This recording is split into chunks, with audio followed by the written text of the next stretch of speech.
2007 সালে তৎকালীন তত্ত্বাবধায়ক গভর্নমেন্টের সময় ফাইল করা এই মামলায় আসামি ছিল তিনজন। একজন তারিক জিয়া প্রিন্সিপাল অ্যাকিউজড, জুবাইদা রহমান তার ওয়াইফ এবং তার শাশুড়ি ইকবাল মান বানু। এইটাতে আসলে প্রসিকিউশন যেটা ডিফেক্ট করে ফেলেছে আমি মনে করি যে দুইটা পার্ট আছে। একটা হচ্ছে প্রসিকিউশন যে মামলা ফাইল করলো সেখান থেকে একটা শুরু, আর একটা সেকেন্ড পার্টটা হচ্ছে যে স্পেশাল জাজ কিভাবে রায়টা দিল।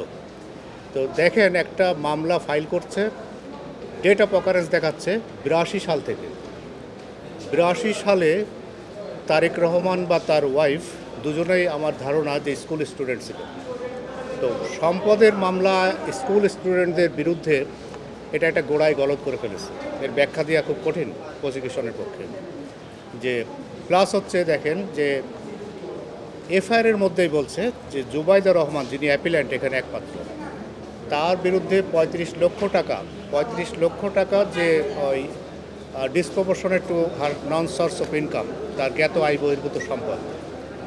এফআইআরের মধ্যে আবার বলছে যে জানতে পেরেছে তারা যে আসামিদের কাছ থেকে, তাদের বিবরণী থেকে, এই 35 লক্ষ টাকা জুবাইদা রহমানের মা তাকে দিয়েছে। কোথা থেকে সেটাও তার মাও আবার বলেছে যে হ্যাঁ, তাদের বাড়ি আছে, সম্পদ আছে ঢাকা শহরের বিভিন্ন জায়গায়, মহাখালীতে আছে। তারপরে এগুলো কিন্তু পৈতৃক সম্পদ, মতিঝিলে আছে। সেইখানকার ভাড়া থেকে তারা এই 35 লাখ টাকার দুইটা চেকের মাধ্যমে, আলাদা আলাদা চেক, একটা 25 লাখ, একটা 10 লাখ, তার মেয়েকে উনি গিফট দিয়েছে। তো এটা খুব রিজনেবল একটা ব্যাখ্যা। তো আয়ুষ সাহেব তৎকালীন ইনভেস্টিগেশন অফিসার এটা বিশ্বাস না করে বলেছিল যে এটা তারেক রহমানের টাকা। এই ছিল অ্যালিগেশন। তো এটা কোর্ট হচ্ছে 27 subsection 1 of the anti corruption commission act, কোর্টের বিবেচনার একটা ক্ষমতা দেওয়া হয়েছে, তার উপরে ছেড়ে দেওয়া হয়েছে যে কোর্ট যদি মনে করে যে এই ব্যাখ্যা বিশ্বাসযোগ্য তাহলে কোর্ট বিশ্বাস করতে পারে। এখন নিচের কোর্ট দেখেন তাড়াহুড়ো করতে গিয়ে যে ভুলগুলা করে ফেলেছে, যেটা প্রসিকিউশনের জন্য খুব ক্ষতি হয়ে গেছে। উনি ওই 2 মাস 4 দিনে 42টা সাক্ষী কমপ্লিট করেছে, যেটা আইনের বিরুদ্ধে না, কিন্তু ইট ইজ ইম্পসিবল। আইনের বিপক্ষে কিছু না, এটা করতেই পারে 2 মাসে, আরও করতে পারে, 1 মাসেও করতে পারে, কিন্তু এটা বাংলাদেশের প্রেক্ষাপটে এটা ইম্পসিবল। এই তাড়াহুড়ো করতে গিয়ে উনি যে চার্জ গঠন করেছে, সেই চার্জটা 3 লাইন।